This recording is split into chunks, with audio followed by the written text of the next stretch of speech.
swift water to pluck a man off his porch near what used to be the Spencer Dam on the Niobrara River. The dam failed Thursday, taking out the bridge on US 281 and sweeping away at least one home. It wasn't yet known if it was empty, he said, changing so quickly, first responders couldn't keep up. He'd heard most of the bridges to the north, like the Standing Bear Bridge over the Missouri, and bridges to the south were compromised. There are just so many things going on in the state, he said, and the chaos is expected to continue as the damage flows downstream. This event is going to be ongoing for at least the next several days, if not the next couple of weeks, said Brian Tucker of the Nebraska Emergency Management Association, told members of the legislature. Later, at a news conference, Tuma said the water had claimed at least one Nebraskan, a farmer who tried to travel a flooded road and was swept away. He wouldn't say where. Multiple communities from Cedar Rapids to Burwell, Pierce to Lynch began evacuating Wednesday as the water started to rise. In Dannebrog, volunteers continued to fill sandbags Wednesday, even as a blizzard moved in. But by Thursday morning, Oak Creek had backed up, spilled over, sending a 5-foot torrent of floodwater down Main Street past the Pawnee Art Center and the Danish Baker. Most of the town of 300 had emptied. We're essentially isolated here. They're pulling people out of their houses, said longtime resident Roger Welsh. It's really pretty damn serious. Welsh's rural home was still dry, but he was monitoring the flooding on his police scanner. The same voices he'd heard Wednesday night sounded exhausted Thursday morning, he said. Nearly a third of Norfolk fell under an evacuation Thursday morning as officials monitored the levee protecting the city of 25,000 from the Elkhorn River. Shelters were already filling, and officials were looking for more mattresses and more space. This is going to require neighbors helping neighbors to get through this event, Mayor Josh Moning said at a news conference. It's a very serious event, one of the most serious we've seen in our history. Water rescues played out across eastern Nebraska, many documented on social media. Photos of first responders and borrowed fan boats, troopers using their armed SWAT vehicles, Game and Parks officers in their state boats, National Guard members in their tall-tired trucks. Many more photos and video showed an unfamiliar landscape, a bridge deck floating away, boulder-sized ice chunks strewn across roads, a lake covering the busiest intersection in Columbus, speed limit signs surrounded by acres of water, Long Pine Creek lapping at its cabins. The threat continued to move downstream Thursday with evacuation orders following the Platte from North Bend to Fremont area and those living on low ground near Ashland, like the Lenoma Beach area where water spilled over US Highway 6.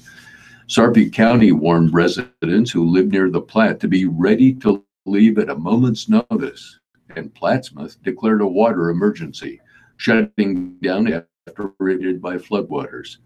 Some flooding was reported on Platte River fields, providing drinking water for Lincoln residents, but operations remain normal on Thursday, said Donna Garden of Lincoln Transportation and Utilities. And on the other end of Nebraska, continued to try to clear hundreds of miles of highways, including long stretches of interstate closed by Wednesday's blizzard. The snowfall had stopped, but the winds were still whipping it across the highways. They are extremely high winds causing issues with blowing and drifting snow, said Jenny Campagna, a spokeswoman for the State Department of Transportation. The state began to reopen Interstate 80 on Thursday evening.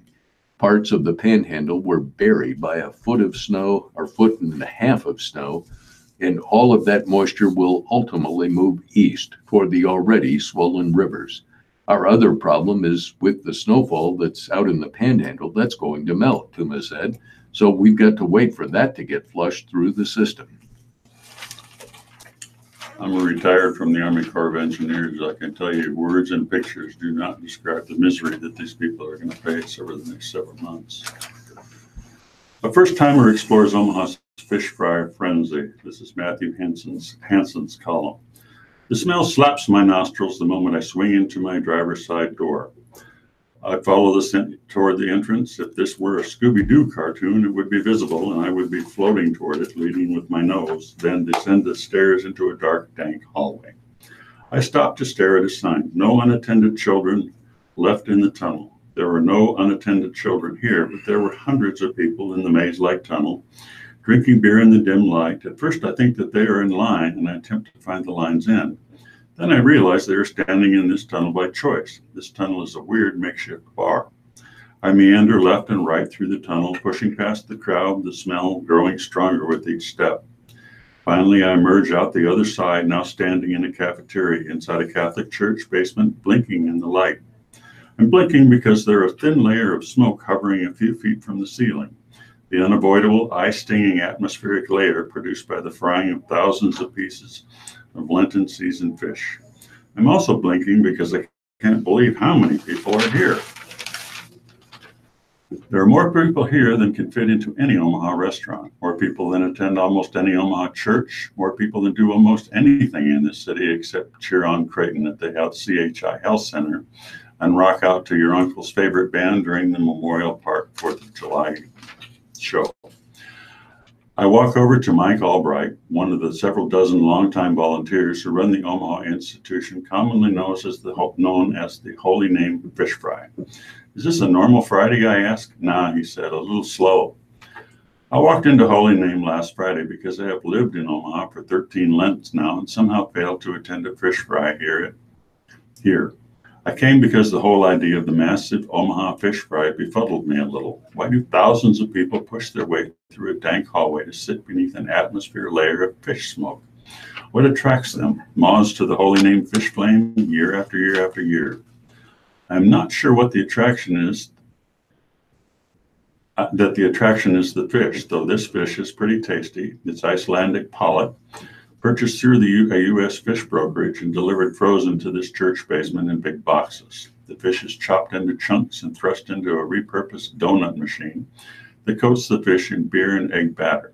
The battered fish humps down on a conveyor belt to another jury-rigged machine where it's breaded in flour in a secret spice blend.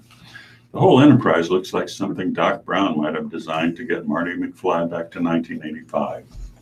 The excess flour is shaken off by a group of hardworking, flour-spattered teenagers who hand off the fish to a quartet of sweaty men who dump it into the deep fryer.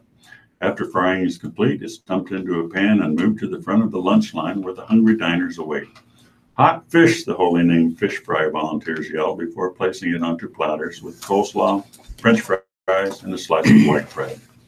I see a Saddle Creek Records executive standing in line for fish. I see several musicians, doctors and lawyers, and men and women wearing union jackets stand in line for fish. So do families with young children and retirees.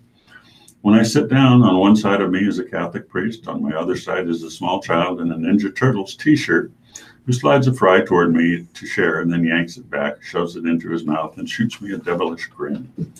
Many of the diners I talk to say they aren't members of the Holy Name congregation. Many of them say they aren't even Catholic, and thus are free to eat whatever meat they choose on Fridays during Lent. So why are you here, John?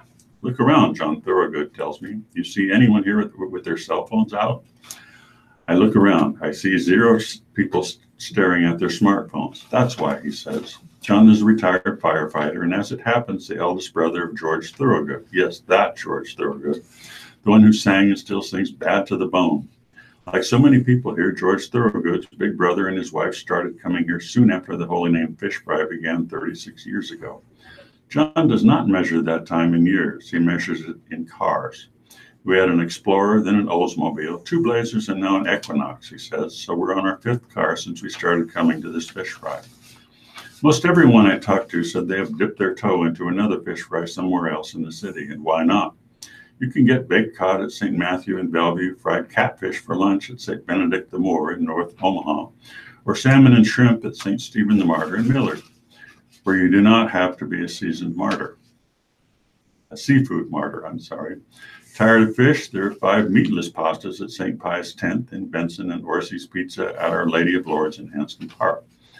Want to pretend you're vacationing in the Mediterranean? There's Greek-style tilapia and hummus at the All Holy Spirit Greek Orthodox Church near Ralston. Want to eat your Catholic fish fry dish fish in your pajamas at home? Hit up the drive-thru. Yes, the fish fry drive-thru at St. Patrick's in Elkhorn. There are almost 3 dozen spots to get your Catholic fish fry on this city. And yet there is only one fish fry granddaddy, and it is Holy Name. Omahans keep parking their cars outside and following their noses to the front door here, just as they have for the past 36 years. They keep wandering through the dank tunnel. They keep returning to this cafeteria in the Holy Name Church basement. Exactly 1,478 people pay for the meal here on this Friday night, the slow one.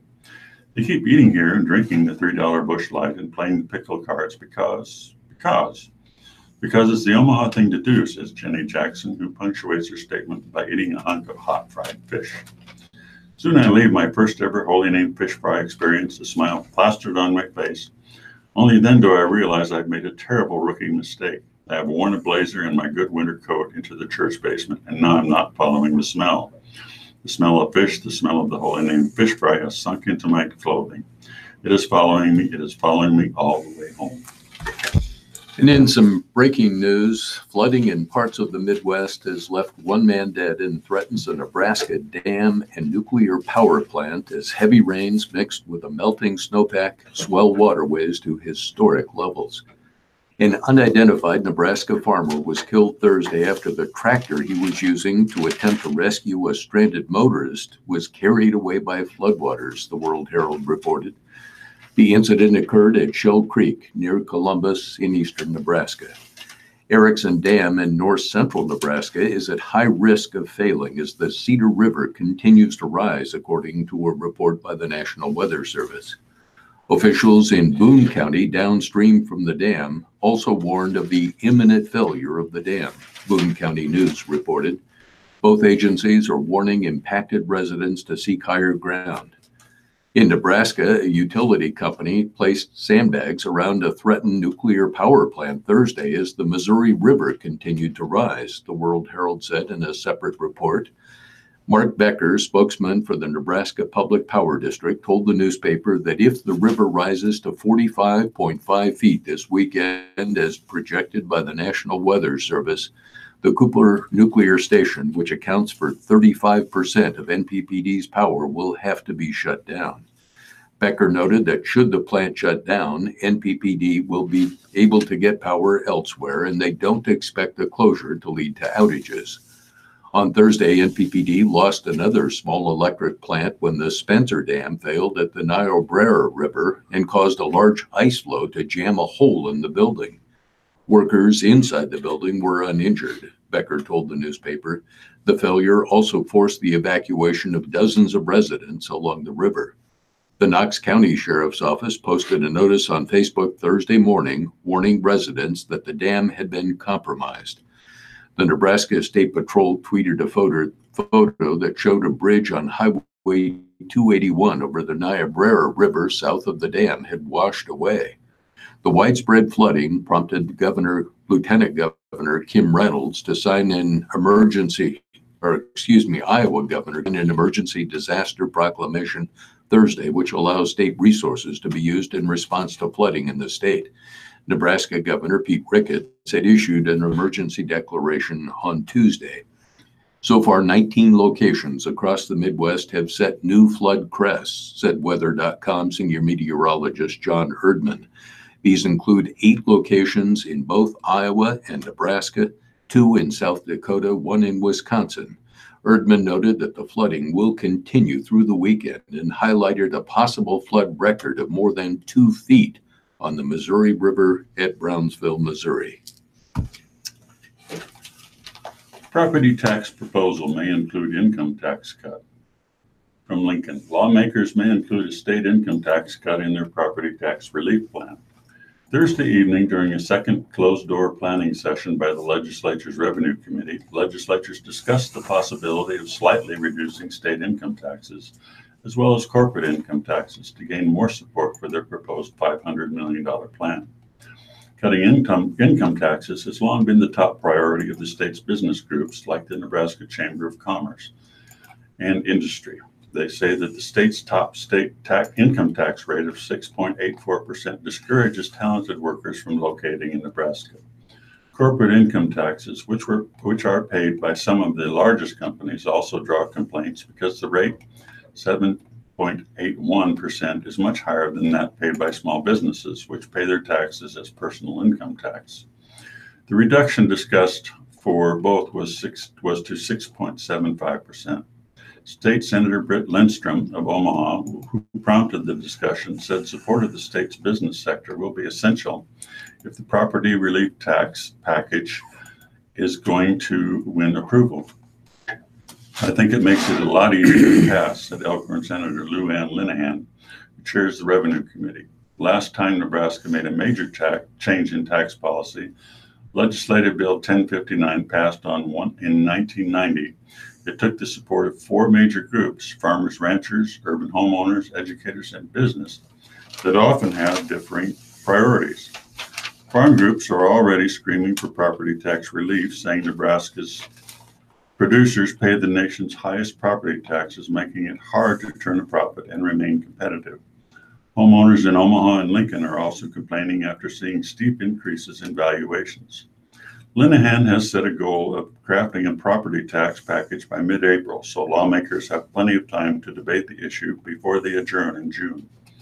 Last week, the committee agreed in some general principles on the plan, which included a 1/2 cent increase in the state sales tax rate, which would be the first increase in 17 years. Much of Thursday night's meeting was spent discussing a long list of sales tax exemptions that could be eliminated to raise more state revenue and offset local property tax cuts. Taxing pop and junk food, pet-related services, and lawn care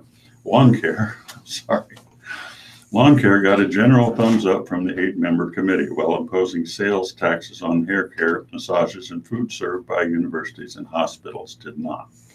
Albion Senator Tom Breeze, who has supported taxing more services, said he wants to focus on consumer-oriented services that don't have a potential for border bleed, pushing sales to bordering states where taxes may be lower.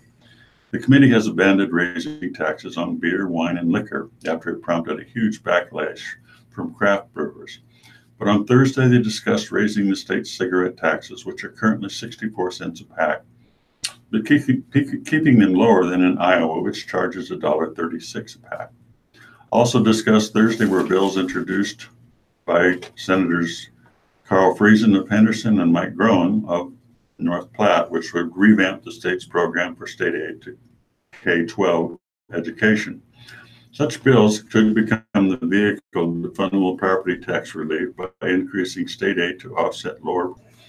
No decision was made Thursday on how to deliver the tax release, and Linehan asked the two senators to get together to see if they could agree on a single approach.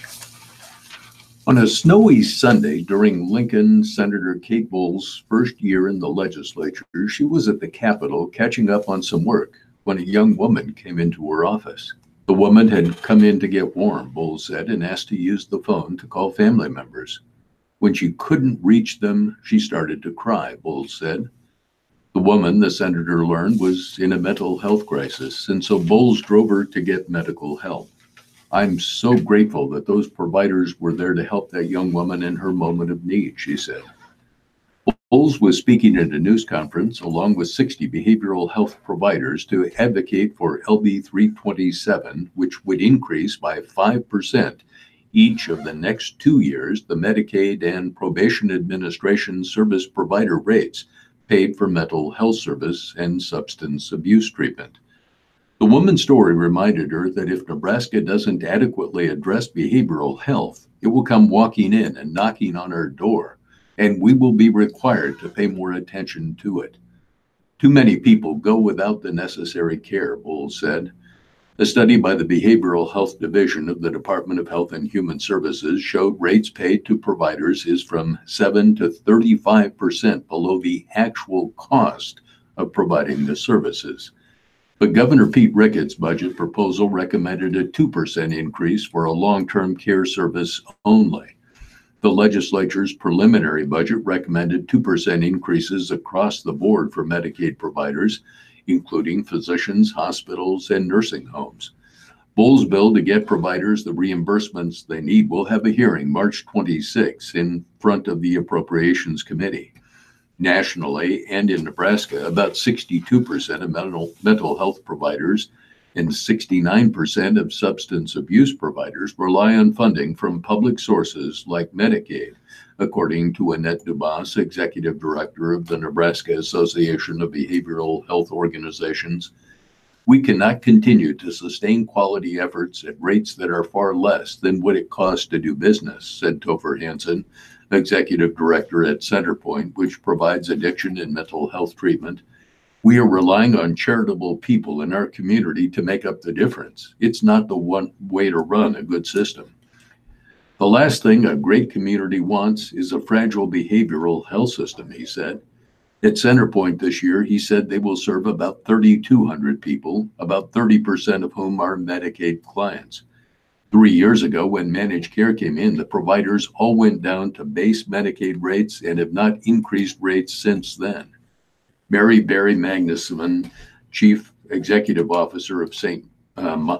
Monica's, which offers addiction recovery services for women, said when she started at the nonprofit years ago, fundraising wasn't a part of the mission.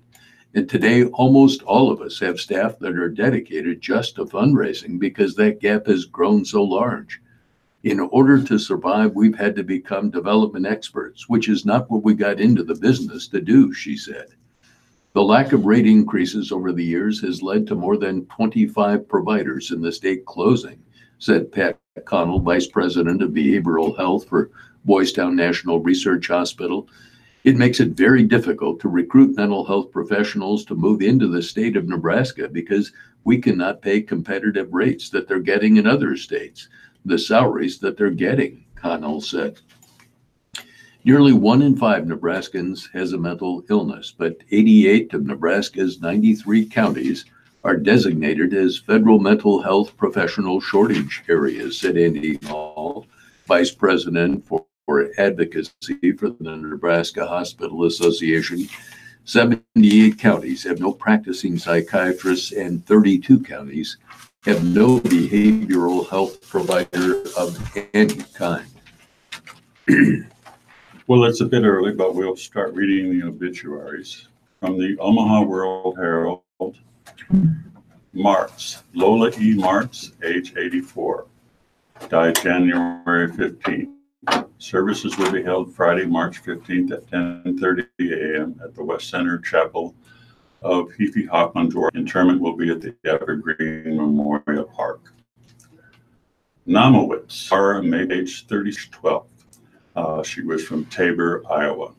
Visitation will be held Saturday, March 16th from 9 to 11:30 a.m. with the funeral at 11:30 a.m. both at Calvary Christian Church, 10100 Cedar Island Road in Bellevue. Private interment will be held and memorials may be directed to the family. Peterson Mortuary is handling the services. Newman, Kenneth Ray Newman, age 66, died October 24th. No services will be held. A Good Shepherd Funeral Home is handling his arrangements. Orsi, Louise J. Orsi, age 75, died March 10th. The family will receive friends on Sunday, March 17th from 4 p.m. to 6 p.m. at the West Center Chapel of Heaphy Hoffman, Dwarick, and Cutler, followed by a vigil service at 6 p.m. Services will be held Monday, March 18th, 9:45 a.m. at the West Center Chapel to St. Francis Cabrini Catholic Church for Mass at 10:30 a.m. Interment will be in Hillcrest Cemetery. Plug, Erlane M. Plug, age 85, died March 14th. The complete notice will be issued later. Heaphy Hoffman, Dwarick, Cutler is handling the services. O'Neill, Carol A. O'Neill, died March 7th. She was 59 years old. Memorial services will be held Sunday, March 24th at 2 p.m. at the First Baptist Church in Kearney. Memorials are suggested to the First Baptist Church Building Fund or Kearney Tackles Cancer Fund at Good Samaritan Hospital Foundation. There will be no visitation. Although cancer prevented Carol from donating an organ, Carol has donated her body to the Anatomical Board of Nebraska for medical education and research. Horner, Liskey, McBride, and Cool Funeral and Cremation Services of Kearney are handling the services. Sawatsky, Douglas A. Sawatsky, age 76. He was a veteran, died March 11th. A Mass of Christian burial will be held Friday, March 15th at 10 a.m. at Our Lady of Lourdes Catholic Church. Visitation beginning at 9 a.m. Interment at St. Mary Magdalene Cemetery with military honors by the Benson VFW Post 2503. E.P. Hoffman, Dwarf Cutler is handling the services. Smith, Edna C. Smith, age 83, died March 11th. The family will receive friends Sunday, March 17th from 3 to 5 p.m. at the West Center Chapel of E.P. Hoffman, Dwarf Cutler. The funeral will be held Monday, March 18th at 10 o'clock at the First Christian Church, 66th and Dodge, with additional funeral service in Pawnee City at 3 p.m. at First Presbyterian Church. Interment in the Pawnee City, Nebraska Cemetery. Stroberg, Paul W. Stroberg, age 68, died March 19th. March 9th. Celebration of life and gathering of friends will be held Saturday, March 16th from 11 to 1 p.m. at the Kaler Dolce Mortuary. Memorials are suggested to the Nebraska Humane Society. Faze, Dennis L. Faze, age 51, died March 8th. Funeral services will be held Friday, March 15th at 10 a.m. at the First United Methodist Church of Lafayette. Burial will take place on Sunday, March 17th in Papillion. The family suggests memorials be made in Dennis's name to Imagine, the YMCA of Northern Colorado, or the Boulder Community Health Foundation. Nebraska memorials may be made to the Papillion La Vista School Foundation, Faze Family Fund for teacher excellence and recognition. Kaler Dolce Mortuary is handling the services. Swanson, Dennis Boyd Swanson, age 68, died March 2nd. He was a veteran. Memorial services will be held Saturday, March 16th at 11 a.m. at the West Center Chapel of E.P. Hoffman, Dwark, and Cutler. Memorials may be made to the West Hills Church. Thompson, Mary Ann Thompson, age 84, died March 11th. Visitation will be held Friday, March 15th, 5 to 7 p.m. at the Bellevue Memorial Chapel. Funeral services will be held Saturday, March 16th at 2 p.m. at Grace Baptist Church in Papillion. Memorials will be directed by the family. Vigas, Ronald Lee Vigas, age 61, died March 1st. No services are scheduled. The Good Shepherd Funeral Home will handle the arrangements. Wells, Daniel Martin, Marion Wells, age 43, died February 26th. Again, no services will be held. Good Shepherd Funeral Home is handling the services. Anderton, Norma L. Anderton, died March 13th. She belonged to the Order of the Eastern Star and was a mother advisor for Rainbow Girls. Besides being a great seamstress and baker, she was Bubbles, the clown, with her husband Bob, Sad Sacks the clown. Efi Hoffman, Dwarf, and Cutler will be handling the services. No other information is available on that. Ayers, Evelyn Mariah Ayers, no age given, died March 5th. The no services will be held. The Good Shepherd Funeral Home is handling the arrangements. Barranco, Virginia P. Barranco, died March 12th. Again, no age is given. Private family services will be held. Interment will be at Cedardale Cemetery. In lieu of flowers, memorials suggested to the Good Fellows or Papillion Garden Club. Kaler Dolce Mortuary Papillion is handling the services. Carr, Donna Jane Carr, died February 26th. No services will be held. Good Shepherd Funeral Home will be handling the arrangements. Carter, Triandaphilia Litza Carter, died March 14th. A complete notice will be issued later. Efi Hoffman, Dwight Cutler will be handling the services. Caniglio, John F. Caniglio, died March 11th. No age is given.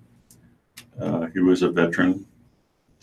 Massive Christian burial will be held Friday, March 15th at 10 a.m. at St. Robert Bellarmine Catholic Church. Interment in Calvary Cemeteries. Memorials will be directed by the family. E.P. Hoffman, Dwight Cutler is handling the services.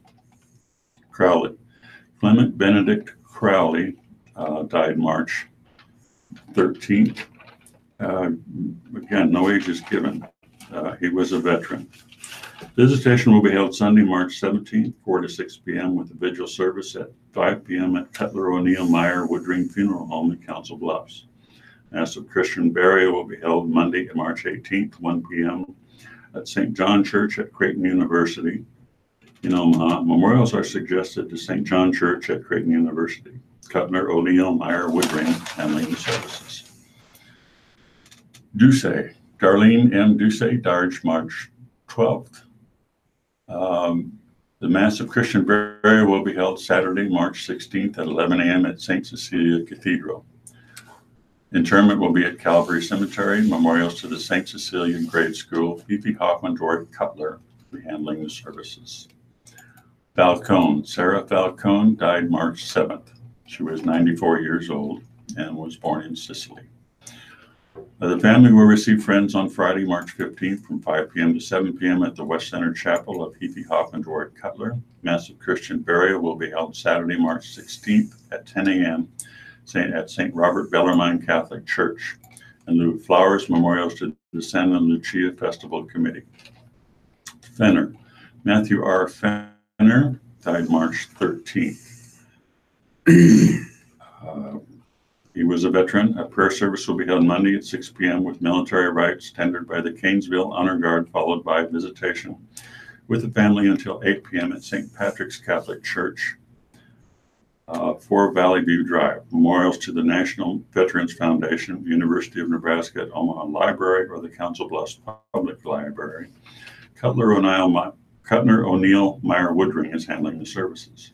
Groves. Clifton R. Groves, age 72, 8. Visitation will be held Sunday, March 17th at the Roder from 4 to 6 p.m. at the Roder Mortuary. Funeral services will be held Monday, March 18th, 10 a.m. Worship Center.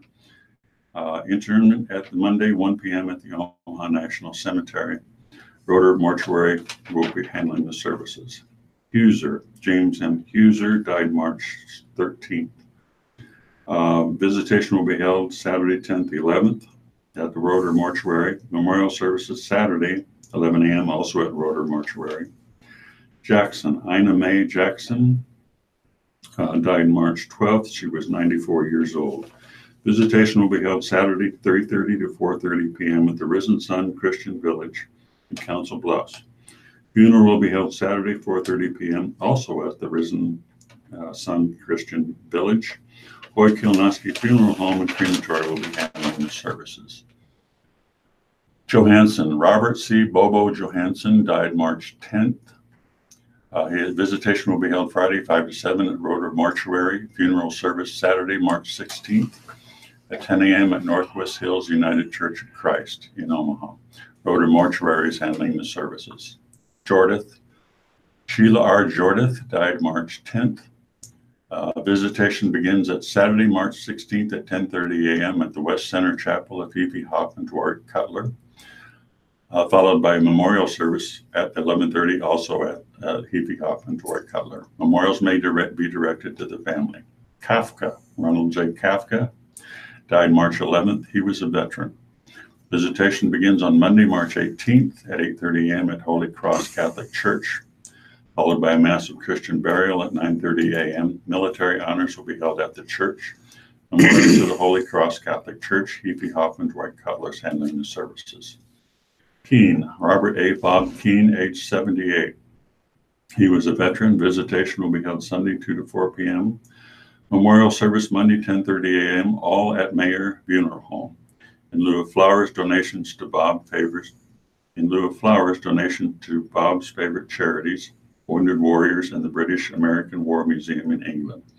Mayer Funeral Home is handling the services. Kuntz, Delero B. Kuntz, age 37, died March 3rd. Celebration of life will be held Saturday, March 16th, 12 noon at the Roder Mortuary, Ames Chapel. And finally, Martin, Barbara Jane Martin, died March 5th. She was 93 years old. Visitation will be held Sunday, 1 to 2 p.m. at the Hoy Kilnoski Funeral Home with a memorial service beginning at 2 p.m. Memorials are suggested to the VNA Hospital. Roy Kilnowski Funeral Home is handling the services. And these are obituaries from the Lincoln Journal-Star for Friday, March 15. House, John Patrick House, was 59 when he died on March 12. The Lincoln Memorial Funeral Home, memorials may be given to the family for future designation. Machasik, Rosemary J. Machasik, was 72 when she died on March 12. The Roper and Sons Funeral Home, memorials are suggested to the Food Bank of Lincoln, First Plymouth Congregational's music program, the Women's Foundation of Lincoln and Lancaster County, or the Southern Poverty Law Center. Schnell, Abby Neiman Schnell, was 32 when she died on March 12. The Lincoln Memorial Funeral Home, memorials are suggested to the family for future designation. Thompson, Eugene M. Thompson, was 86 when he died in Lincoln on March 13. Complete notice will follow the Lincoln Memorial Funeral Home. Zink, Lois M. Zink, was 98 when she died on March 13. The Lincoln Memorial Funeral Home. Hines, Robert Lewis Hines, Dr. Hines, was 94 when he died on March 8. The Lincoln Memorial Funeral Home is handling services. In lieu of flowers, the family has chosen to honor Dr. Hines through a memorial window at Good Shepherd Lutheran Church. Backel, that's B-A-C-H-L-E, Paul E. Backel of Dakin, died on March 12, his 69th birthday. Memorials may be directed in care of the family. The Gertis Meyer Funeral Home in Fairbury. Clark, Carl Lee Clark, was 75 when he died on March 12. The Lincoln Memorial Funeral Home is handling services. Memorials are suggested to Good Shepherd Lutheran Church in Milford, or the Milford Volunteer Fire Department, or the donor's choice. Baker, Ann Baker, was 82 when she died on March 11.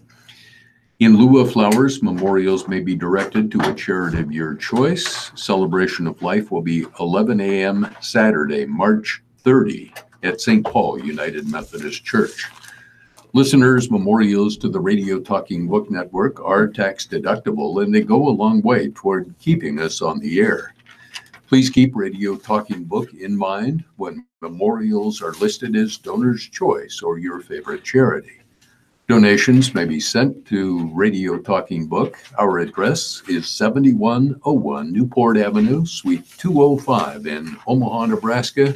Our zip here is 68152. Thanks for being a Radio Talking Book Network listener and supporter. And Rick and I will be back following a short break with editorials, business, entertainment, and sports. Thank you very much, Ralph. This is the Radio Talking Book Network in Omaha, Nebraska. We've been proudly serving our blind and impaired listeners for 44 years. Radio Talking Book is brought to you with the cooperation of KIOS FM in Omaha and statewide through the facilities of NET Radio and Television. I've been through it, but you all right, my friends. So the flooding is certainly the biggest story here in Nebraska at the moment, and to that effect, we're going to bring you our mid-morning break. Story here, a little bit altered from the usual fare. We're going to bring you the senior life using the welfare announcement to bring you the latest flooding. I think they were up to around 100,000 in the big flood. So please pay careful attention coming up here. You may perhaps be affected by this. That's all coming up next, the next 4 minutes or so, right here on Radio. We had an official motto and an unofficial motto of the Corps. One of them was, the official motto was Essayons, which is French for let us try. And the unofficial motto was, you can't beat God. Yeah. Yeah, I think they said they had totally shut off outflow from Fort Randall to give Gavin's, a little extra leeway, but potato crunch fish fillet diced see the baby reds, budget cabbage. cuts the core by a third. Good morning and happy Friday. It is March 15th. Your Meals on Wheels The core has always today been an is odd potato agency. crunch, It's the fish oldest fillet, agency. It was formed diced baby reds, 1775, actually. cabbage Wow. and West carrots, Point was rye bread originally with margarine, designed to emerald graduate engineers pudding, for the Army. tartar sauce, and 1% milk. Yeah. The reading of the Omaha World Herald and So Lincoln they've Journal always Star are been brought to part you of, today actually, by they're more of a Welfare child of Health Congress than they Plans, are the proudly president. focused drives the exclusively on Nuts. providing government-sponsored It managed really care does. services, Congress can tell us Medicaid, and things to do and Medicare give us prescription money. drug plans, President of the families, executive branch never children, has anything and to say seniors in about it. Nebraska. For more about But welfare, they've always looked call at the today core at as their baby, the 1-888 legislative 255-2605, or visit And some of the presidents have tried to rein it www.welfare.com/Nebraska. Got nowhere. Good morning, this is Jane with Radio Talking Book Service, and I'd like to share some information from the National Weather Service from this morning, Friday morning. It is a bulletin, a flash flood warning from the National Weather Service in Hastings, and that flash flood warning has been extended for northeastern Greeley County in central Nebraska. Also, the It's up in Erickson those Dam Irish remains Alps. in danger of failing. However, the last Family report Farm from is, Emergency yeah, Management indicated been the out lake there level was no So longer you've got family rising. farm out there? It will be. I don't, but it will part of continue my to be extended reassessed. family does, yeah. My Some mom's locations that could family. So where experience you from flooding originally? include Spalding. No, I was born Camp here, Theos but flooding she will be comes similar from to when the North dam Loop, previously Nebraska, failed Oh, in yeah. June Scotia, 2010. Ord, Be Oh, yeah. prepared to act quickly and follow Valley, the and Greeley, instructions but from local the farm officials. is actually in Greeley, A just hazardous outside weather North outlook Loop, is right on the forecast North Loop River. for portions of Grew up, southwest I Iowa, suspect, west central Iowa, second east grade central to Nebraska, graduate from high northeast school in Grand Nebraska, Island. and southeast Oh, Nebraska. sure, you know that. Widespread that. and Yeah, I know extremely dangerous flooding territory. will continue today and tonight. Also, the next 2 to 7 days, Saturday through Thursday, moderate to major flooding will continue through the weekend for many streams. Flooding will That's why continue our along the stockbroker Missouri didn't come River down yesterday. into He was next supposed to week. come down and meet with us. Flood and Mom warnings and everybody are else. out for counties in He lives in southwest Danbury. Iowa, Oh, west yeah, central he's a Iowa, little, This northeast town got cut off, I Nebraska, think. I read east Yeah. something. central I think I Nebraska, read that. and southeast Nebraska until at least 9:45 a.m. on Saturday. Extensive residual flooding continues today as rivers and streams expand to areas unaccustomed to flooding. Travel is still hazardous and is discouraged. I haven't had Please to do go out not drive after the big across Thompson flooded flood. roadways. Some locations that will ago. experience Oh, sure. flooding, if they aren't already, include You found the Omaha, bodies with your Lincoln, nose. Norfolk, Columbus, You know, Beatrice, Falls walked out into City, the floodplain. Council Bluffs, Bellevue, Body Fremont, down there Papillion, somewhere. La They Vista, dig it out. Blair, Nebraska City, Sometimes it'd be a Seward, cow, Crete, sometimes it'd be a person. Plattsmouth, Schuyler, Ralston, Red Oak, and Wayne. Turn around, don't drive when encountering flooded roads. Most flood deaths occur in vehicles. Excessive runoff from heavy rain will continue to cause flooding of small creeks and streams, country roads, farmland, and other low-lying spots. A flood warning means that flooding is imminent or occurring.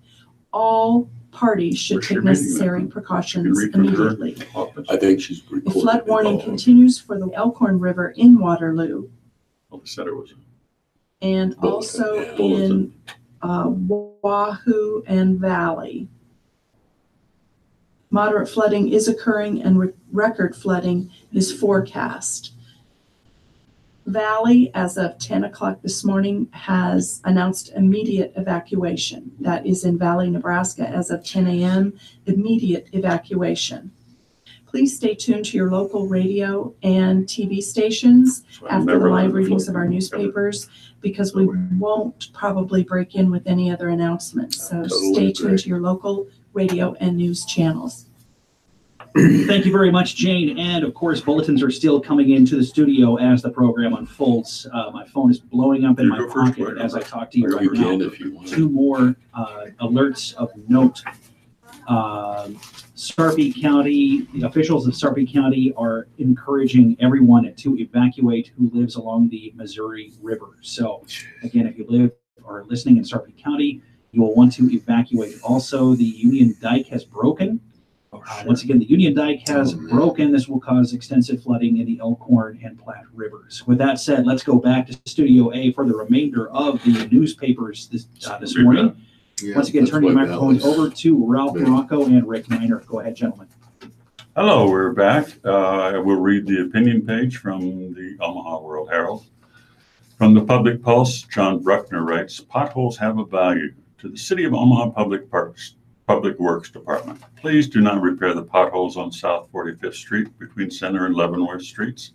They have accomplished the most effective speed reduction program I've seen in my 32 years in the neighborhood. Radar and speed bumps are well and good, but they're momentary slowdowns, as neither can be in all places at all times. And Alan Draney writes, the sport of pothole slalom. This is a good time for people in the business of repairing front ends of cars and trucks.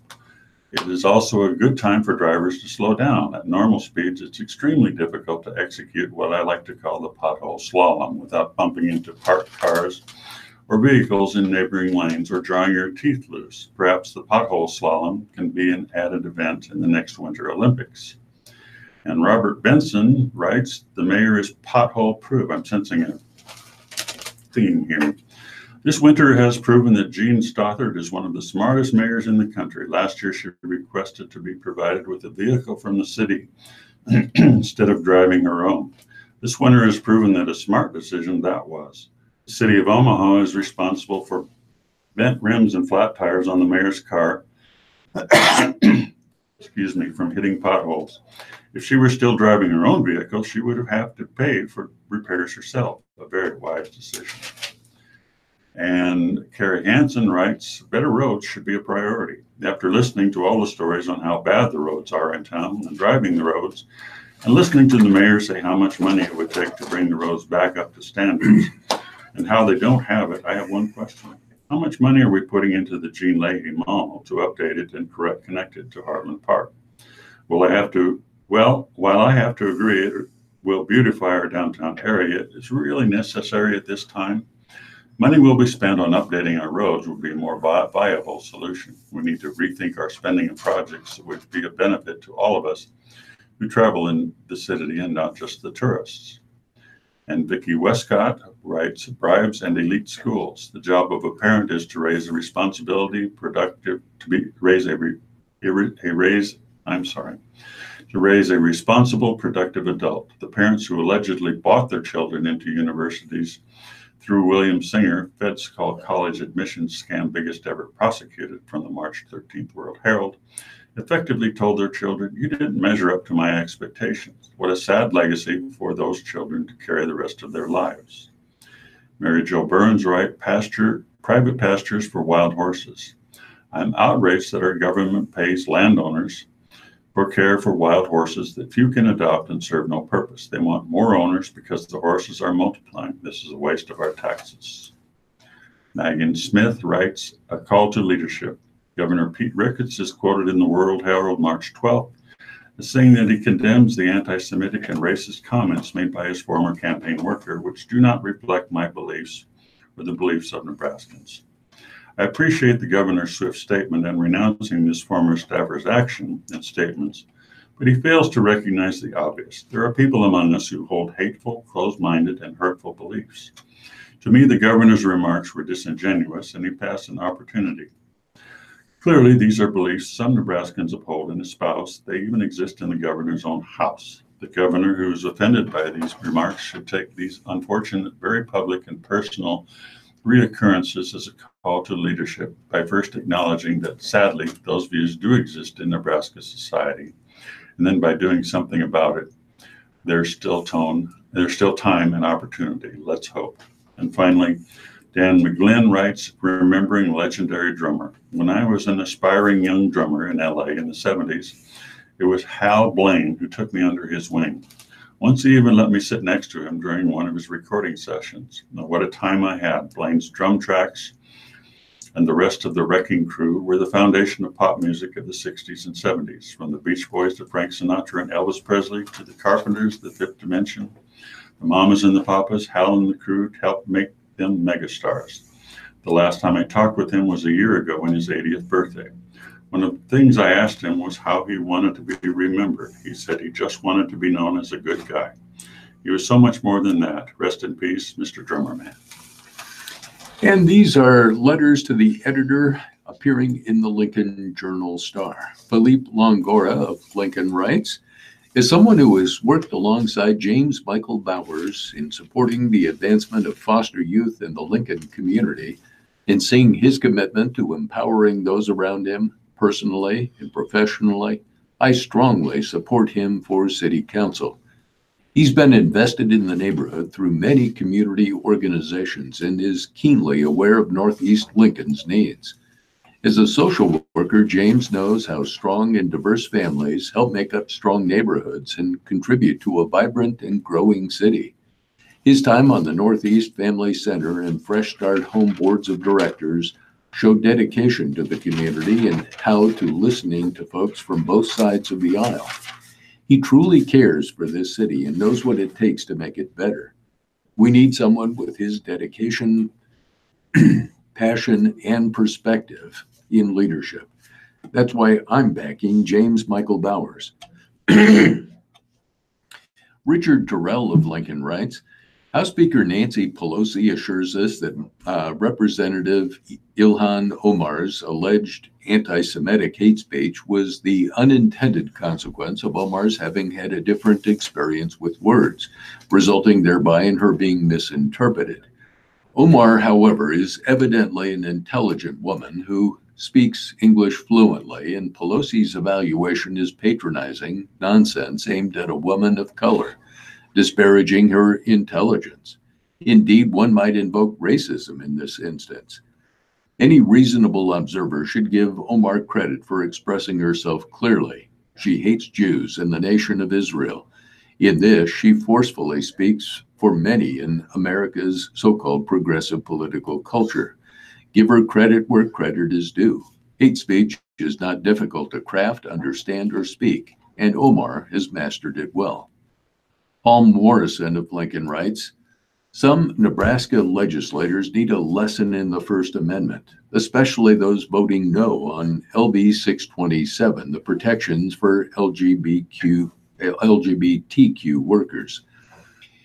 Senators Julie Slamas, Suzanne Geist, Rob Clements, and Dave Merman brought a metaphorical Bible to the fight, and that violated the religious freedoms they thought they were defending. You can't have religious freedom without freedom from religion. Those senators trying to influence the voting with religious votes were in fact applying religious beliefs to LB 627. The First Amendment says that public law must be free of the influence of religion and may not favor one religious belief over another. Take your Bible with you to your church, but don't bring it to the legislature. In Ben Shapiro's column, Government Isn't the Social Fabric. Over the weekend, Democratic fresh face and socialist darling Representative Alexandria Ocasio-Cortez of New York spoke at the South by Southwest Conference. While sitting amidst the enormous bounty provided by capitalism, top-notch electronic equipment, a massive crowd of paid ticket holders, AOC tore into capitalism. She called the system that has raised 80% of the globe from extreme poverty since 1980 irredeemable. She railed against the injustice of people having to work jobs rather than write poetry, as though socialist countries are famous for ensuring that people work only the jobs they find spiritually rewarding. Finally, she settled on her most damning line of attack. America as it currently stands is garbage, because in the United States, if you don't have a job, you're left to die. That's an odd critique, given the long history of death associated with socialism. Some 45 million deaths under Mao, some 30 million to 40 million under Stalin, and some 2 million under Pol Pot, for starters. It's an even odder critique, given the fact that life expectancy is radically increased under capitalism.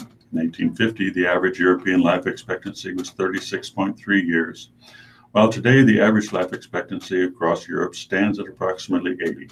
Furthermore, the United States currently boasts effective full employment. Our poor are in danger of dying of obesity, not starvation, and we spend on the state and federal level at least $1.1 trillion per year on means-tested welfare programs. By census data, that amounts to nearly $9,000 per household in the United States annually, or nearly $28,000 for every person living in poverty in the United States. But let's take Ocasio-Cortez's argument to the logical extremes. Presumably, she's in favor of these expensive government programs and thinks that in their absence, the poor would be left to die in the United States.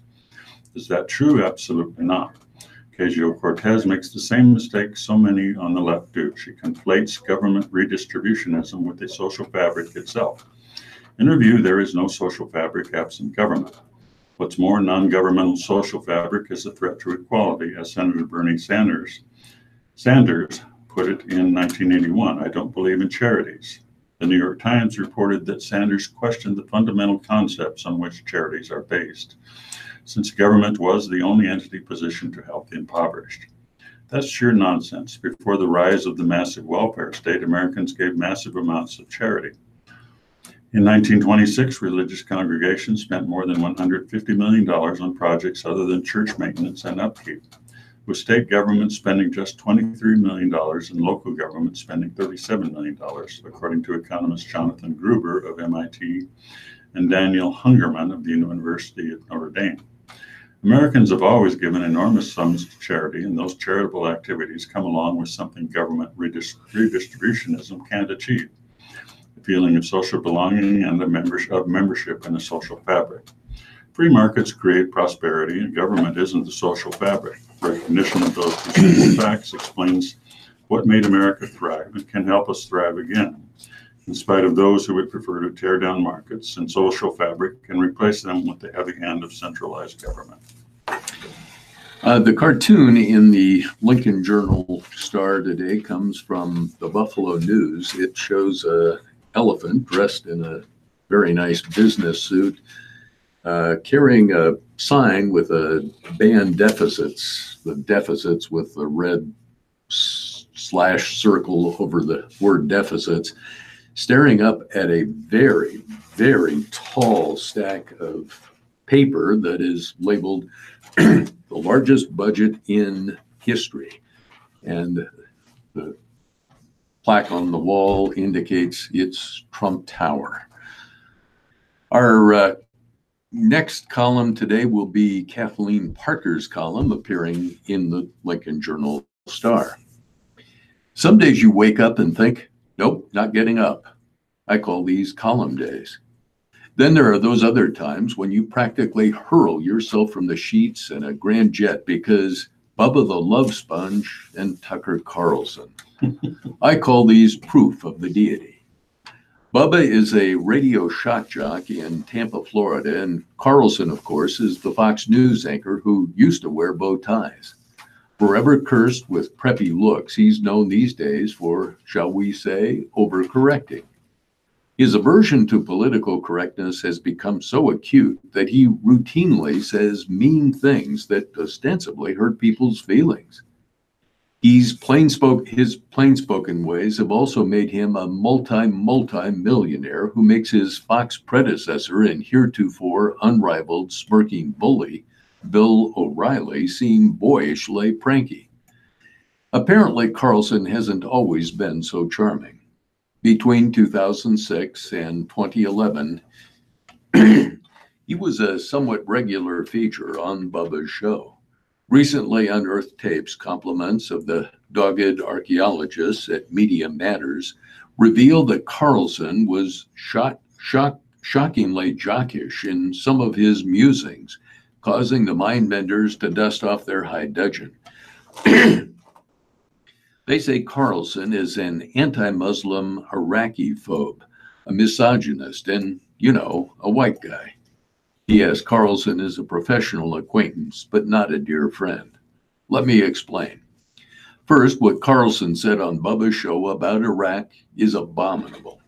Perhaps in the spirit of shock, he said several remarkably offensive things, such as that he had zero sympathy for the Iraqi people because they don't use toilet paper or forks. He also said that Iraq was populated by semi-literate primitive monkeys and thus not worth invading. In other tape ruminations, Carlson said that women are extremely primitive and basic and not that hard to understand, which earned him the title of misogynist. I know Carlson well enough to know that this is ridiculous. In a tweet, Carlson described these remarks as merely naughty, and I'm inclined to give him the benefit of the doubt that he at least wasn't being completely serious. He's a traditional country club Republican guy who knows and practices the gentlemanly arts when it suits him. Besides, who would disagree if he had said instead that men are primitive? Deafening applause. Basic, hard to understand. Please. My guide to men is a one-pager titled Sex and Supper. To clarify, these observations don't mean I in any way agree with Carlson's offensive quips, or that I don't think his words are often over the top. But Fox didn't hire him for his righteous platitudes. He knows his audience and feeds them all the red meat they can stomach. As for Bubba, bless his heart, shock radio is what it is. I don't listen to it. I don't like it. I find it as boring as I would eavesdropping on a men's locker room. I do, however, listen to a lot of comedy and suspect that Bubba the Love Sponge listeners felt that Carlson was merely joking in a guy-taining way. What I do agree with, however, is that neither Carlson nor anyone should instinctively bow to the mob, as he said in a retort to demands that Fox fire their most popular anchor. Let them rage their furies, but once we allow a self-selected subset of American liberalism to become arbiters of what constitutes acceptable thought, then we are indeed on the road to purgatory. I figure it's always better to let bile and invective exercise themselves by the light of day rather than push them into the dark down under, there to fester and grow ever more foul. Such high principle is obviously problematic at a time when rhetoric has tended toward the incendiary, pitting American against American. It would be far better world if speaking every thought weren't rewarded and if the gentlemanly arts were extended to the spoken and written word. But when it comes to free thought and expression, the remedies are always worse than the original offense. Oh, we move on to the somewhat lighter side of things. From the Mamaha.com column written by Anna Linda Thomas. Dear daughters, I won't buy your way into Stanford. You'll thank me. Dear Lucy and Poppy, you may have seen in the news that Aunt Becky from Full House and a lot of other rich people used bribes, photoshopped pictures of their kids playing sports, and even paid off people to fix SAT scores so that their kids could get into prestigious schools. If you think I'm going to jail so you can Milli Vanilli your way into Stanford, you have another thing coming. If one day you want to go to college and don't get into your favorite one, I'll share an entire cheesecake with you while we eat our feelings.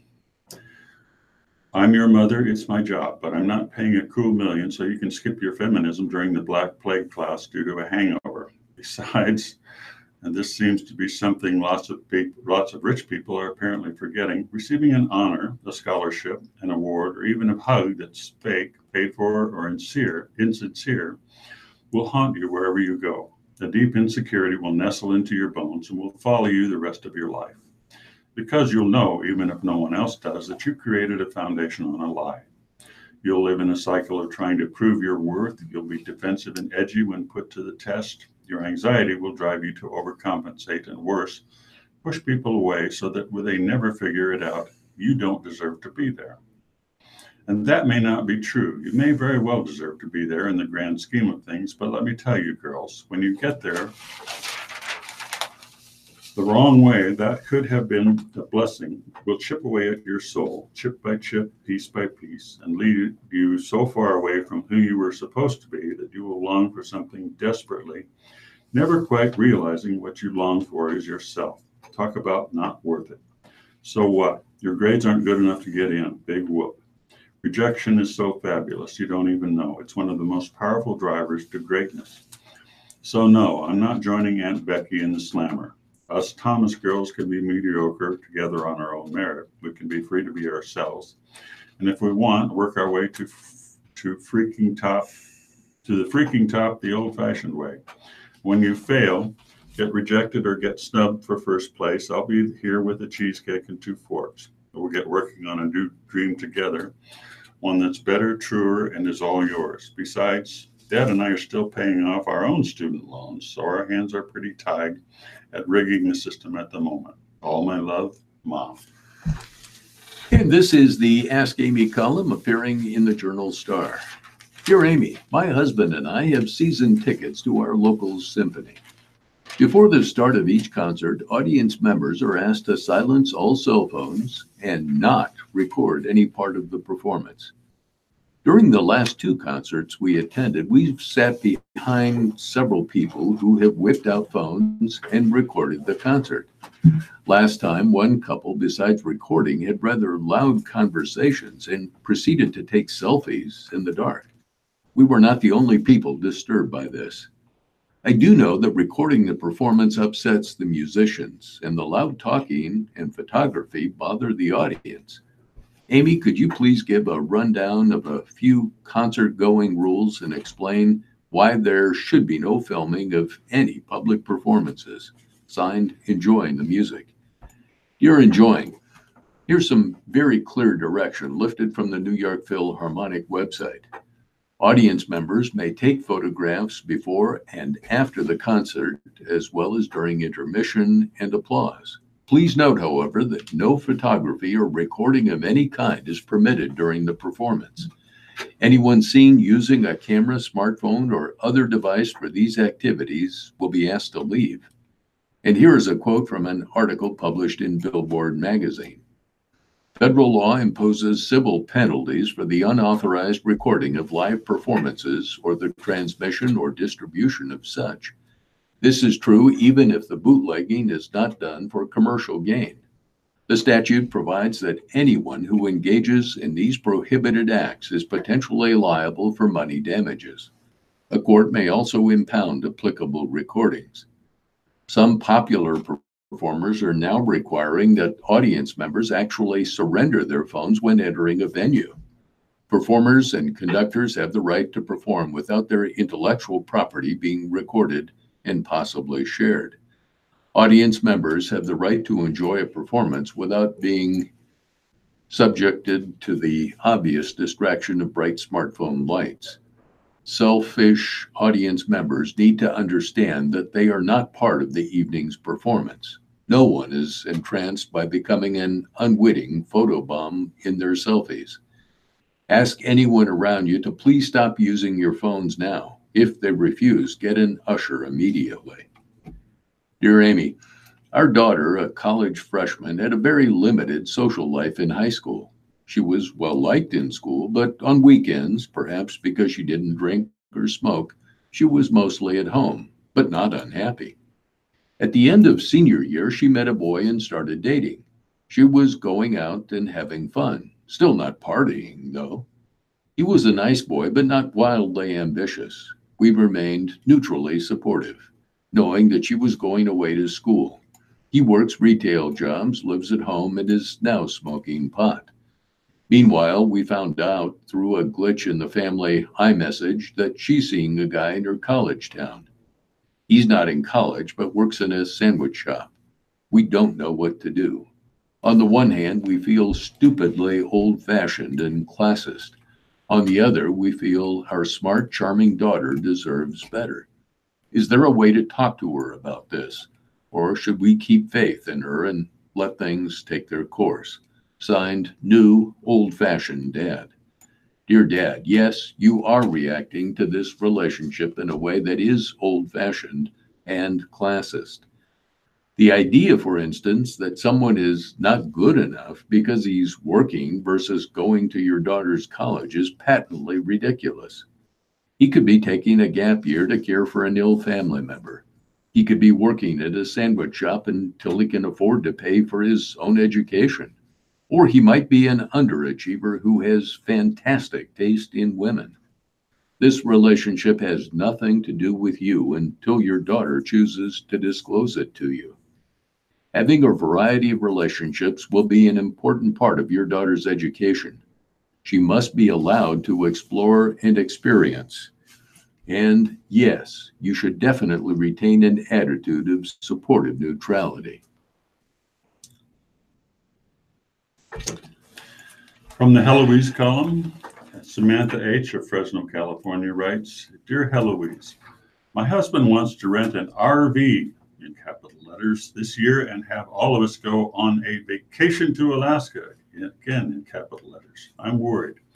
This will mean tight quarters with our two boys, ages 12 and 14. Is there any way to do this without going crazy? Well, I can't think of a way, but let's see what Heloise has to say. Dear Samantha, the RV is great for eating and sleeping, but kids usually don't do well cooped up. So visit local museums, places of interest, and try exploring nature in various parks. It's also important to keep kids busy by assigning chores. One of the kids washes dishes while the other one dries them and puts them away. Someone cleans the windshield, someone sweeps the floor, and so on. Once in a while, stay in a hotel where everyone can take long, hot showers, watch TV, and stretch out. If you're renting the RV, be sure to buy insurance. Pack an emergency road kit and a basic medical emergency kit as well. This is a great way to spend some quality time with your family. Just enjoy the scenery and your family and take pictures. And Allison B. of Lexington, Nebraska writes, Dear Heloise, my son found a better way to reheat leftovers in a microwave. He suggested that I make a hole in the middle so that the food on the plate looks like a donut. The food heats faster and more thoroughly than when I just microwave it in a heap on the plate. And Shirley G. of Yorba Linda, California says, Dear Heloise, got overripe bananas. I use them in fruit smoothies and as a substitute for fat when making oatmeal cookies. Much better for you when dieting. Holly N. of Paducah, Kentucky writes, Dear Heloise, when painting, I line the paint tray with aluminum foil. When I'm done, I just fold up the edges and throw it away. Plastic wrap works just as well, and both will eliminate the messy cleaning of a paint tray. And finally, Marilyn D. of Lancaster, California writes, Dear Heloise, when I have a party at my home, in the mailed invitations, I enclose a self-addressed postcard for the RSVPs. At the top of the postcard, I put the guest's name, and underneath I draw two squares, one for coming and one for not coming. All the person needs to do when he or she receives the invitation is to complete the postcard with a check mark and mail it back to me. And this is Jan Blackstone's Ex-Etiquette column. Question. My 14-year-old daughter recently told me she no longer wants to visit her mother. She sees her every other week.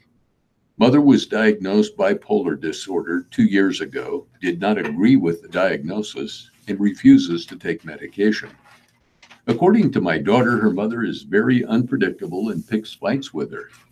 During the last visit, her mother sat on her daughter when an argument got heated. While trying to get away, my daughter hit her mother in the face. As a result, her mother filed for a temporary restraining order. She still wants to see our daughter, but our daughter says, no way. What do I do? I'm so worried. What's good ex-etiquette? Jan Blackstone replies, let's take a look at what might be going on with Mom. It's not uncommon for people diagnosed with bipolar disorder to not want to take medication.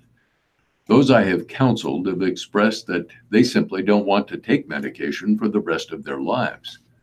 But also it takes so long to zero in on the right dose, they often lose patience. Once the right dosage has been found and they start to feel better, they decide to stop taking the medication. If you stop taking medication that affects your brain chemistry, there's usually some sort of fallout. In this case, sometimes mood swings, unpredictability, anger, delusions, mania, or depression. It's a lot, so they get back on meds only to start the cycle again. Meanwhile, you have your 14-year-old daughter watching all this. She's got her own issues, puberty, which in itself can be confusing. Her parents break up, 2 different homes, and all that goes along with it. Mom's unpredictable and Dad's worried all the time. Normally, I would say just because a child says he or she doesn't want to go to the other parent's home doesn't mean you stop visitation. Sometimes that request is made just because the child is bored or would rather be with his or her friends. But in this case, when parent-child interaction has become physical and the adult is incapable of diffusing the situation, it is time to get professionals involved. While the professionals, therapists for all and a psychiatrist for mom, assess the situation, taking a break is a good choice. I say this to protect both your daughter and her mother. Restraining orders between parent and child are no joke. If someone has resorted to restraining orders, they are either afraid for their life or making a statement, both of which need to be explored immediately. All that said, in some states, a child of 14 may choose where they want to live. In the state of California, where I practice, the law states that a child of 14 can ask to be heard by a mediator or judge. That doesn't mean that their wish will be granted, but it does mean that what they say will be taken seriously when custody is decided, always in the best interest of the child. That's good ex-etiquette. In business news, Toyota investing in $750 million at 5 U.S. plants. Company says the expansion will mean almost 600 new jobs. From Buffalo, West Virginia. Toyota Motor Company on Thursday announced it is investing an additional $750 million at 5 U.S. plants that will bring nearly 600 new jobs, including the production of 2 hybrid vehicles for the first time at its Kentucky facility. It marks yet another expansion of the Japanese automaker's U.S. presence, bringing to nearly $13 billion the amount it will spend by 2020. The latest investments are at facilities in Alabama, Kentucky, Missouri, Tennessee, and West Virginia. Those same facilities were part of the 2017 announcement by Toyota for a $374 million investment to support production of its first American-made hybrid powertrain. President Donald Trump congratulated Toyota on Twitter and tried to tie the announcement to his efforts on trade.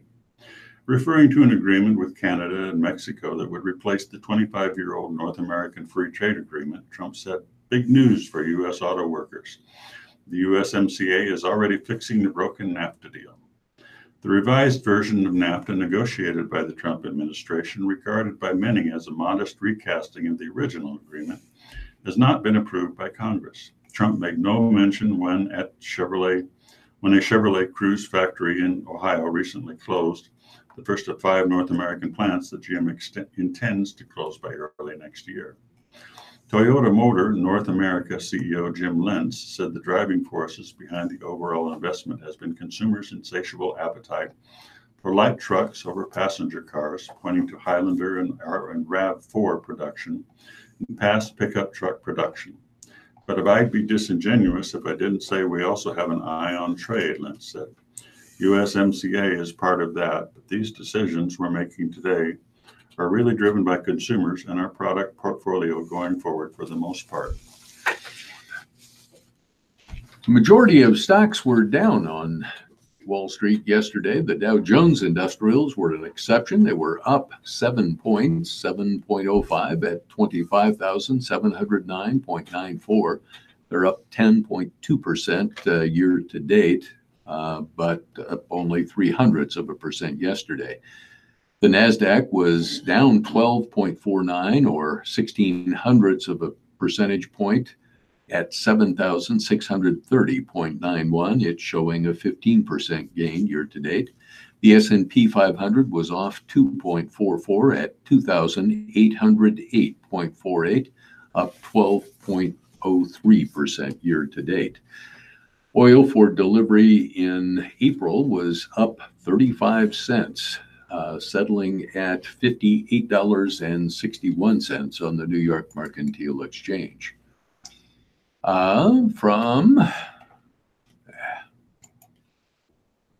Lost my page here. Let's see.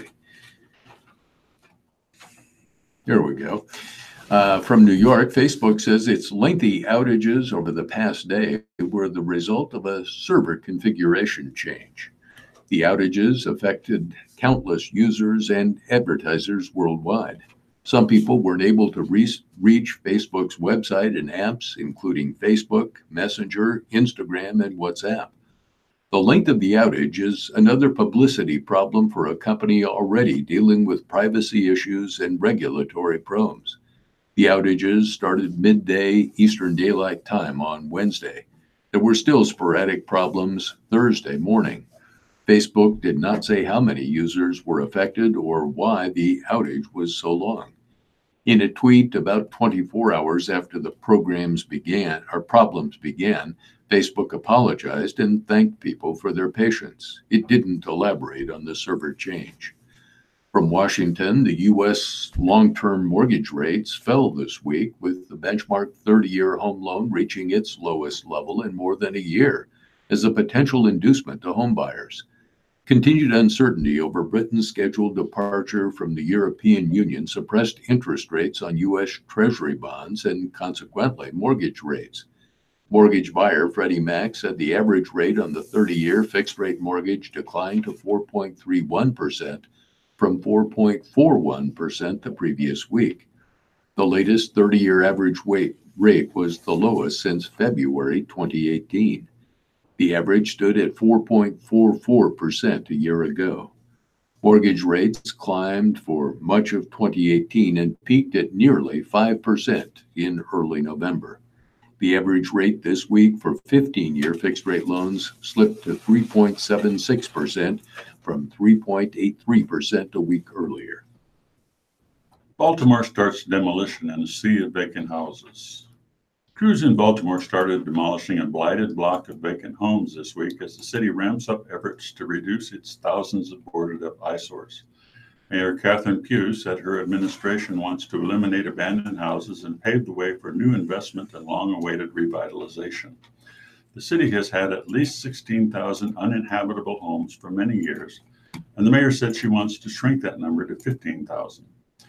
Pugh got in a bright yellow excavator to start the demolition on a street in West Baltimore, just one of the many long abandoned blocks of the overwhelmingly African-American area where generational poverty and extreme inequity will take years, if not decades, of sustained attention to address. We owe it to residents to provide them neighborhoods and public spaces that support their quality of life, allowing them to raise families and enjoy the same opportunities of the other areas of the city, said Pugh, who took office in late 2016. As a gaggle of city officials departed the area after demolition began, neighborhood resident Eric Daly stood and watched heavy machinery claw away at a few abandoned row homes. Daly was partly glad to see the block's eyesores, typically referred to as vacant in Baltimore, knocked down because they are havens for drug gangs and arsonists. But he had concerns about what would happen after the bulldozers leave. He wondered aloud why more abandoned structures weren't being rehabilitated when locals like him could try making them livable again with some help. I've been trying to get my credit right so I can buy a couple of vacants. I would love to fix a couple up, rent them to veterans like myself. There's more destitute people in this neighborhood than there are kids, so the last thing we need is more parks, he said. WellCare of Nebraska is proud to bring you today's reading of the Omaha World Herald and Lincoln Journal-Star. For more about WellCare, call 888-255-2605 or visit wellcare.com/Nebraska. We'll turn to sports pages from New York. Zach Hankins scored 22 points, including the go-ahead tip-in with 21 seconds left, and Kyle Castlin blocked Creighton's last shot in the closing seconds to give Xavier a 63-61 victory Thursday in the quarterfinals of the Big East tournament. The four-seeded Musketeers, now 18-14, will face top-seeded defending conference champion Villanova in the semifinals Friday night at Madison Square Garden. The Musketeers have reached the Big East semifinals all 6 seasons since they have been in the conference. Xavier entered the tournament having won 6 of 7, hoping to extend its streak of NCAA tournament appearances to 6 straight. After Tashawn Alexander's jumper tied it for 5th-seeded Creighton at 61 with 51 seconds left, Hankins tapped in a third-chance shot for Xavier to take a 2-point lead. That set up Creighton to take the last shot, and Castlin got a hand on Alexander's three-pointer with 4 seconds left. Paul Scruggs grabbed the loose ball for Xavier, pumped his fist, and the Musketeers moved on. Alexander led the Blue Jays with 21 points, and Martin Krempelsch added 14. The game turned into a grind in the second half as Xavier went 9 minutes without a field goal. Creighton whittled a 10-point lead to 3 and then stalled 2. Alexander gave the Blue Jays their first lead of the second half, hitting a jumper while getting fouled and converting the three-point play to make it 53-52 with 5:42 left. Hankins, the graduate transfer who led Ferris State to a Division II national title last year, carried Xavier down the stretch, scoring 12 points in the final 7 minutes and 11 seconds. The Musketeers trailed early by 9, but closed the first half on an 8-0 run, capped by the end-to-end drive by Quentin Gooden to beat the clock and put Xavier up 36-29 at intermission. The Blue Jays had a 5-game winning streak snap and probably saw its outside chance at the NCAA bid disappear. The Blue Jays will likely land in the NIT. From the Big Ten basketball tournament, seeing and believing, confidence growing for shorthanded Huskers after they stymied the Terrapins to reach quarterfinals. Tim Miles, out of breath, waited outside the Nebraska locker room, the thump of a bass pulsating into the hallway. For him, the party had to wait. His senior point guard was wrapping up an interview with BTN after Nebraska's 69-61 upset over number 5 seed Maryland, which was fine because he needed some time to think. Wednesday night, he didn't plan a dance to celebrate the win. It was a little goofy, and Sports Center made fun of him Thursday morning. With a win like this, a win that shocked the conference, made fans second-guess Miles' departure and slip a glass slipper into the program as the Big Ten Cinderella. He wanted to nail it. Watson jogged off the court and into the hallway, and the two poked their head into the locker room. Miles moved his shoulders up and down, then slid. He pointed to equipment manager Pat Norris, who did a Michael Jackson kick and twirl. The players erupted out of their seats, then emptied out their water bottles on Miles' head while everyone jumped to the steady hammer of a bass. When Miles was done, he wiped his glasses. Rinse and repeat, he said. He said, "We win the game. I'm gonna dance. You dump water on me, rinse and repeat," senior Tanner Borchardt said, "and we'll do it again tomorrow." For the second straight day, Nebraska won with just 7 players, this time taking down a Maryland team that embarrassed NU in February. James Palmer scored a team-high 24 points. Glenn Watson added 19, and Nebraska suffocated Maryland, holding the Terrapins to 36% shooting from the floor. They doubled down on center Bruno Fernando, who'd averaged about 18 points and 18 rebounds in 2 previous matchups. He scored just 3 points with 8 rebounds. "You know, we weren't very good today. I'll just be real with you," Maryland coach Mark Turgeon said. "And Nebraska, I thought, was terrific." A 13-2 run in the first half gave Nebraska a 30-17 cushion. The lead grew to as many as 14 in the second half. Maryland cut that down to 6 with about 5 minutes left, thanks to Anthony Cowan scoring at the rim and from 3. He finished with 18 points. Walk-on Johnny Trueblood secured an offensive rebound over Fernando with less than 2 minutes left and kicked it into Palmer to hit his 3rd three-pointer of the day. That made the lead 9, and Maryland never recovered. I had Coach Molinari screaming at me to get back, but I was already in, and I said, "Screw it, I got to get this rebound," Trueblood said. Nebraska is just the second 13 seed ever in the Big Ten tournament to advance to the quarterfinals. It will play number 4 seed Wisconsin on Friday at 2 p.m. Nebraska is now 18-15. We just came in with a clear mind, and it's us against everybody, Watson said. There will be quite a few who jump on board. The dynamic of Nebraska's season, combined with its fall, combined with the storylines now surrounding this team, has the college basketball world at attention. Watson, the hometown Chicago kid, finishing his career with tremendous play.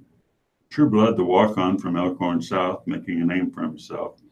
Miles, the head coach, fighting for his job, scrounging up wins with a depleted roster. "We just refuse to give up," Miles said. When Miles and the team left for the hotel to game plan for Wisconsin on Thursday, the seats on the chairs in the locker room were still wet. Nebraska wants them damp again tomorrow. And in college hoops at a glance, it was West Virginia upending Texas Tech. Emmett Matthews scored a career-high 28 points, and 10th-seeded West Virginia upset number 7 ranked Texas Tech 79-74 in the Big 12 tournament quarterfinals in Kansas City, Missouri. Jarrett Culver scored 26 points, Tariq Owens had 14, and Matt Mooney had 12 for Texas Tech, who now falls to 26-6. It was number 2 Virginia beating North Carolina 76-56. Kyle Guy scored 29 points, including 7 three-pointers. And number 2 Virginia rallied to beat North Carolina State in the Atlantic Coast Conference Tournament quarterfinals in Charlotte, North Carolina.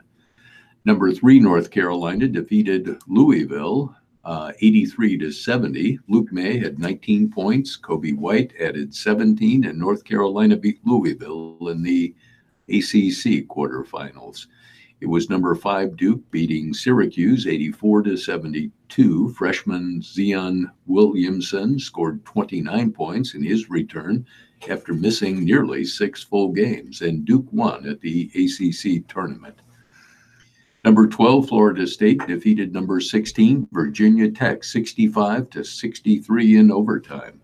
Terrence Mann hit a wild off-balance runner with 1.8 seconds left in overtime to help Florida State win in the ACC quarterfinals.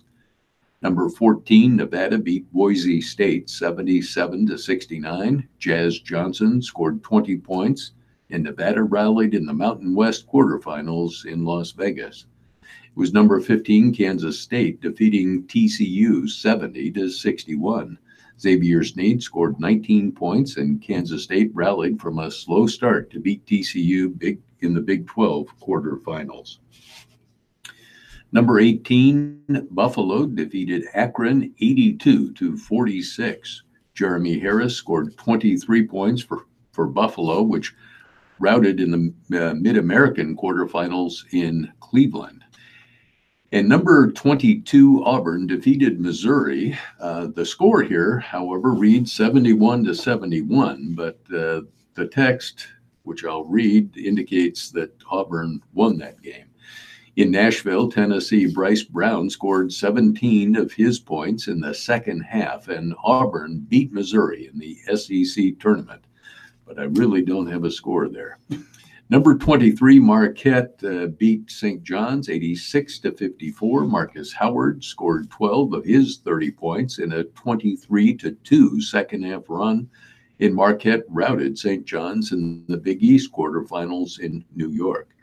Number 25, Villanova beat Providence 73-62. Eric Pascal had 20 points and 10 rebounds for Villanova in the Big East Conference Tournament quarterfinals in New York. In UNO hockey, Mavs looking to extend season against reigning champs. UNO captain Mason Morelli came back from a severe knee injury to lead his team with 19 goals. The senior forward, a second-team all-conference pick, hopes his Mavericks can have a similar kind of rebound from a painful season this weekend when they open up postseason play in the rugged NCHC. UNO travels to fourth-ranked Minnesota Duluth, the reigning NCAA champion, for a best-of-3 quarterfinal series that begins Friday. The winning team will advance to the Frozen Face-Off in St. Paul, Minnesota. The Bulldogs swept the lone regular season series between the teams at home, but the second of those games was 2-1 until Duluth scored with 3:33 remaining, giving Morelli confidence that UNO can compete. I think we match up well against Duluth, he said. When we had our last 2 games up there, I thought our Saturday night game could have easily went to us.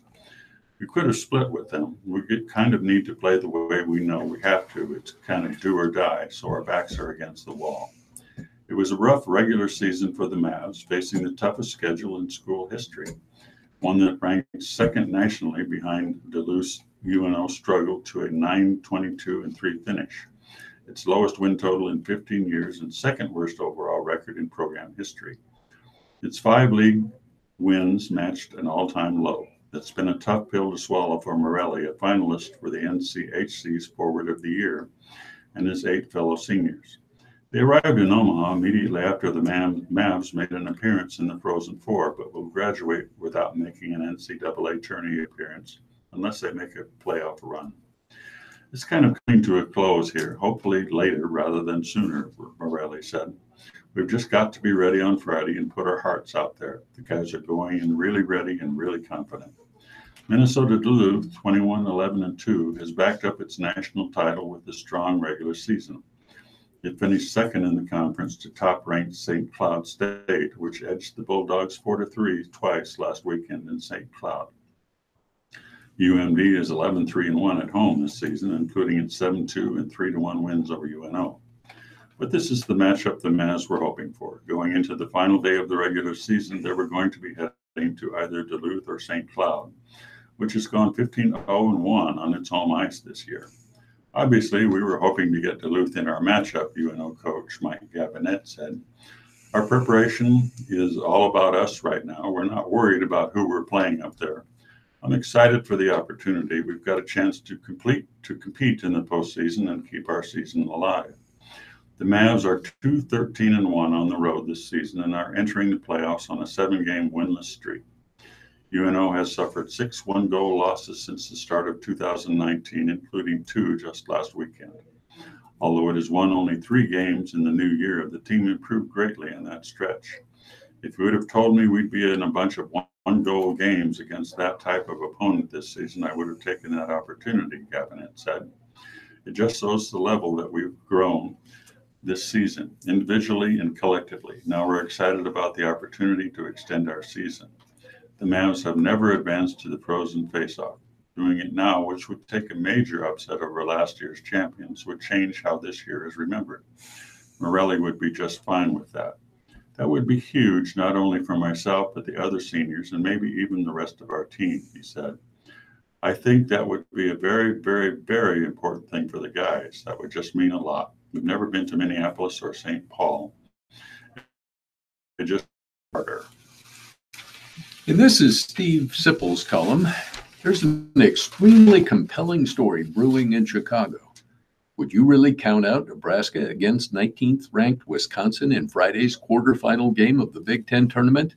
That would be foolish after watching Tim Miles' crew, 6 scholarship players and 2 walk-ons, defeat Maryland 69-61 on Thursday afternoon at the United Center. 3 quick thoughts. You have to give Miles a ton of credit right now. Sure, Nebraska's regular season was awful, extremely discouraging, but his coaching in the conference tournament has been excellent. Nebraska's defensive game plan limited Bruno Ferrando and Jalen Smith to a combined 11 points and 12 rebounds. That's borderline remarkable, considering the Huskers' depleted roster and the fact NU forward Tanner Beauchard was in foul trouble in the second half. Morris slapped on a press with about 9 minutes remaining. The Terps trailed by 9 at the time. It seemed like a perfect time to try and rattle Nebraska and take advantage of its lack of depth. Credit the Husker players for their poise in handling the press, but also credit Miles and his staff for teaching the players how to handle it. Miles obviously outcoached Matt Turgeon. In fact, Turgeon cost his team badly by drawing a technical with 8:25 remaining. Regarding the Huskers' depleted roster, there are certain advantages sometimes in this type of situation. Having only 8 players available, 7 played against Maryland, offers a certain amount of clarity. And yes, the elephant in the room is this Miles' last hurrah as Nebraska's coach. I almost hate to raise the question right now as such a wonderful story plays out in Chicago. It is top of the hour, so time for us to make way for other programming on the Radio Talking Book Network. I'm Ralph Morocco. I wish you a nice, dry weekend. And I'm Rick Miner. I understand it's supposed to be in the 60s next week, so I hope everything turns out.